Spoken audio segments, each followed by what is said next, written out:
Pakistan super লিগে খেলার স্বপ্ন ছিল, দলও পেয়েছিলেন করাচি কিংসে, কিন্তু মাঠে নামার আগেই চোটে ছিটকে পড়েছেন লিটন দাস। দেশে ফিরছেন তিনি, পিএসএল অভিষেকের দেখা আর মিলল না। বিমানে ওঠার সময় লিটন দাস লিখেছিলেন, রোমাঞ্চকর সময়ের অপেক্ষায়। পাকিস্তানে পৌঁছে করাচি কিংসের কাছ থেকে উষ্ণ অভ্যর্থনা পেয়েছিলেন, সবটাই জানান দিয়েছিলেন সামাজিক যোগাযোগ মাধ্যমে। কিন্তু ভাগ্যের লিখন যেন ভিন্নই ছিল। অনুশীলনের সময় আঙ্গুলে চোট পান লিটন। পরীক্ষায় ধরা পড়ে আঙ্গুলে রয়েছে চির, যার কারণে অন্তত 2 সপ্তাহ মাঠের বাইরে থাকতে হবে এই ডানহাতি ব্যাটারকে।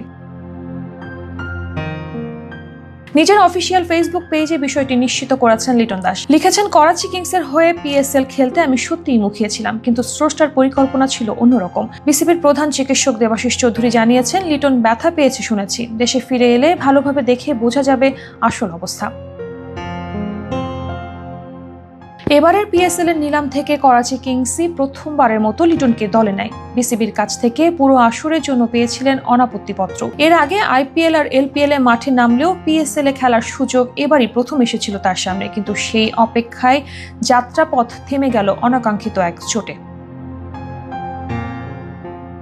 এবারের আসরে বাংলাদেশ থেকে 3 জন ক্রিকেটার দল পেয়েছেন। রিশাদ হোসেন ইতোমধ্যে যোগ দিয়েছেন লাহোর কালান্দাসে, আর ফাস্ট বোলার নাহিদ রানা জিম্বাবুয়ের বিপক্ষে প্রথম টেস্ট শেষে যাবেন পেশোয়ার জালমিতে খেলতে।